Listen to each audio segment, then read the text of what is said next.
இறை இயேசுவில் பிரியமான சகோதர சகோதரிகளே, நமது ஆண்டவர் இயேசு கிறிஸ்துவுடைய திருப்பெயரால் உங்களுக்கும் உங்கள் குடும்பத்தில் இருக்கிற அனைவருக்கும் அன்பும் சமாதானமும் மகிழ்ச்சியும் உண்டாவதாக.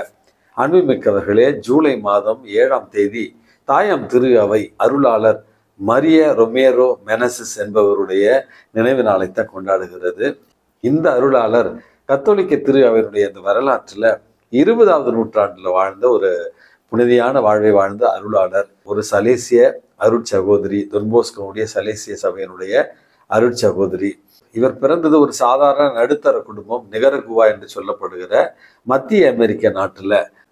8 குழந்தைகள் இருக்கிற ஒரு குடும்பத்தில் பிறந்தாலும் கல்வியையும் ஞானத்தையும் நம்பிக்கையும் இவருடைய பெற்றோர்கள் இவருக்கு ஊட்டி வளர்த்தார்கள் என்றும், பிறகு இவர் தொன்போஸ்கோவனுடைய சலேசிய சபையை சார்ந்த அருட்சகோதரிகள் நடத்துகிற அந்த மாணவிகளுடைய இல்லத்திற்கு செல்கிறார். அங்கே சென்று அந்த அருட்சகோதரிகளோடு வாழ்ந்து அவர்களைப் போலவே தன்னுடைய வாழ்வையும் ஏழை எளியவர்களுக்கான பணியில ஒப்பு கொடுக்க விரும்பி அதே துறவு சபையில சேர்ந்து முதல் வார்த்தைப்பாடு, பிறகு இறுதி அர்ப்பணிப்பு வழியாக தன்னுடைய வாழ்நாள் முழுவதும் ஏழை எளிய இளம் பெண்களுக்கான ஒரு பணியில செலவிட்டார் என்று இந்த அருளாளர் மரிய ரொமேரோ மெனசிஸ் என்பவருடைய வாழ்க்கையில நம்ம பார்க்கிறோம். அன்புமிக்கவர்களே, இசை ஆர்வம் கொண்டு இசை வாயிலாகவும் கல்வி வாயிலாகவும் ஏழை எளியவர்களுக்கு பணி செய்தார். இவர் சென்ற இடங்களில் எல்லாம் ஏழை மாணவிகளுக்கான விடுதிகளை ஏற்படுத்தினார். கல்வியின் மூலமாகவும் மருத்துவ பணி மூலமாகவும் அதே நேரத்தில் சமூக பணி மூலமாகவும் ஏழை எளியவர்களுக்கு இவர் பணி செய்து 1977வது ஆண்டு இறைவனடி சேர்ந்தார் என்று இந்த அருளாளர் வாழ்க்கையில் நம்ம வாசிக்கிறோம். அன்புமிக்கவர்களே, இறைவன் நமக்கு பல்வேறு திறமைகளை கொடுக்கிறார். அந்த திறமைகளை எல்லாம் இறைவனுடைய அதிமிக மகிமைக்காகவும் மனிதகுல மேம்பாட்டிற்காகவும் நம்ம பயன்படுத்துகிற நேரத்துல ஆண்டவர் திருமுன்னிலையில நம்ம நீதிமான்களாக வாழ்கிறோம். நமக்கு கொடுக்கப்பட்டிருக்கிற திறமைகளை இறைவனுடைய அதிமிக மகிமைக்காகவும் ஏழை எளியவர்களுடைய மேம்பாட்டிற்காகவும் பயன்படுத்த இறைவன் உங்களையும் என்னையும் தூண்டுவாராக. அன்புமிக்கவர்களே, இன்றைக்கு நமக்கு கொடுக்கப்பட்டிருக்கிற நற்செய்தி வாசகத்துல 2 அழகான புதுமைகள் வாயிலாக நமது ஆண்டவர் இயேசு கிறிஸ்து நம்முடைய அன்றாட விசுவாச வாழ்க்கைக்கு பல பாடங்களை கற்றுத்தருகிறார்.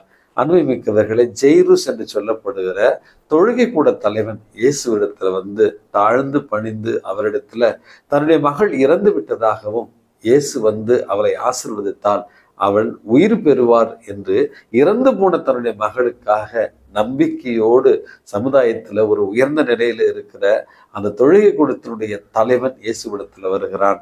அன்புமிக்கவர்களே, நமது ஆண்டவர் இயேசு கிறிஸ்து உடனடியாக எழுந்து சென்றார் என்கிற ஒரு செய்தி தான் நமக்கு கொடுக்கப்பட்டிருக்கிறது.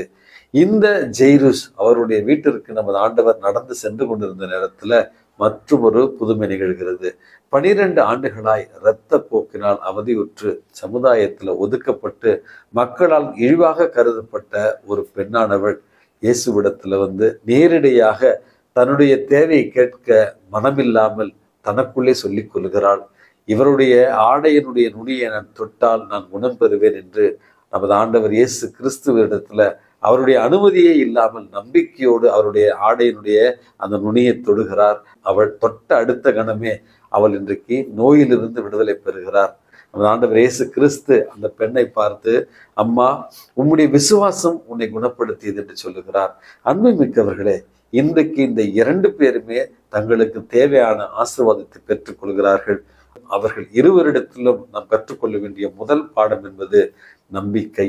நம்முடைய வாழ்க்கையில எந்த ஒரு நலிந்த சூழலில நம்ம இருந்தாலும், எவ்வளவு வேதனையான ஒரு சூழலில் இருந்தாலும், எவ்வளவு நம்பிக்கையற்ற எதிர்நோக்கற்ற ஒரு சூழலில் இருந்தாலும், நம்பிக்கையோடு ஆண்டவரிடத்துல செல்லுகிற நேரத்துல தொழுகை கூட தலைவர் ஜெய்ருஸுக்கு கிடைத்த அதே ஆசீர்வாதம் 12 ஆண்டுகளாய் இரத்த போக்கினால் அவதியுற்ற அந்த பெண்ணுக்கு கிடைத்த ஆசீர்வாதம் நம்பிக்கையால் கிடைத்தது என்பதை உணர்ந்து கொண்டு எந்த சூழ்நிலையில் இருந்தாலும் ஆண்டவரிடத்துல நம்பிக்கையோடு சென்று புதுமைகளை பெற்றுக்கொள்ள இறைவன் நமக்கு அழைப்பு விடுக்கிறார். 2வது ஒரு செய்தியாக, அன்புமிக்கவர்களே, இறைவன் நமக்கு ஆசீர்வாதங்களை கொடுக்கிற நேரத்துல தாராதாரம் பார்த்து அல்லது ஏற்றத்தாழ்வுகளை பார்த்து நம்முடைய தகுதியை பார்த்து நமக்கு ஆசீர்வாதங்களை கொடுப்பதல்ல. ஜெய்ருஸ் என்பவர் சமுதாயத்துல ஒரு உயர்ந்த நிலையில் இருந்தவர். ஆனால் அவருக்கும் இறைவன் ஆசீர்வாதத்தை கொடுக்கிறார் அவருடைய நம்பிக்கையின் பொருட்டு. இந்த பெண் 12 ஆண்டுகளாய் நோயுற்றவளாய் இரத்த போக்கினால் இருக்கிறார். சமுதாயத்தில் ஒரு சாதாரண ஒரு பெண் நோயுற்றவளாக கருதப்பட்டு ஒதுக்கப்பட்டிருந்த சமுதாயத்தின் விளிம்பு நிலையில் இருந்த அந்த பெண்ணுக்கும் இறைவன் ஆசீர்வாதத்தை கொடுக்கிறார். அப்படி என்றால் நம்பிக்கை மட்டுமே இங்கு நமக்கு வாழ்வை தருகிறதை ஒழிய நம்முடைய வாழ்வியல் தாராதரம் ஆசீர்வாதத்திற்கு ஒரு தடையல்ல என்பதையும் நமது ஆண்டவர் இயேசு கிறிஸ்து இரண்டாவது அழகான ஒரு செய்தியாக நமக்கு தருகிறார். ஆகவே அன்புமிக்கவர்களே, நம்முடைய வாழ்க்கையில நம்பிக்கை மட்டும் இருந்தால் போதும். வாழ்க்கையில எதையும் நாம் சாதிக்கலாம், எதையும் நாம் பெற்றுக்கொள்ளலாம். நம்பிக்கையோடு இருக்கிற நேரத்துல இறைவன் நம்மிடத்துல இறங்கி வந்து நாம் கேட்டதையும் தருவார், நாம் கேட்காததையும் ஆசீர்வாதமாக தருவார் என்கிற அழகான செய்தியைத்தான் இந்த நற்செய்தி வாசகம் நமக்கு கற்றுத்தருகிறது. ஆகவே நம்பிக்கையோடு, இறை நம்பிக்கையோடு வாழ கற்றுக்கொள்வோம். இறை ஆசீர்வாதங்களை நிறைவாக நம்முடைய வாழ்விற்கு பெற்றுக்கொள்வோம். எல்லாம் வல்ல இறைவன் தந்தை, மகன், தூய ஆவி உங்களையும் உங்கள் குடும்பத்தில் இருக்கிற அனைவரையும் நிறைவாக ஆசீர்வதித்து பாதுகாத்து வழி நடத்துவாராக. ஆமேன்.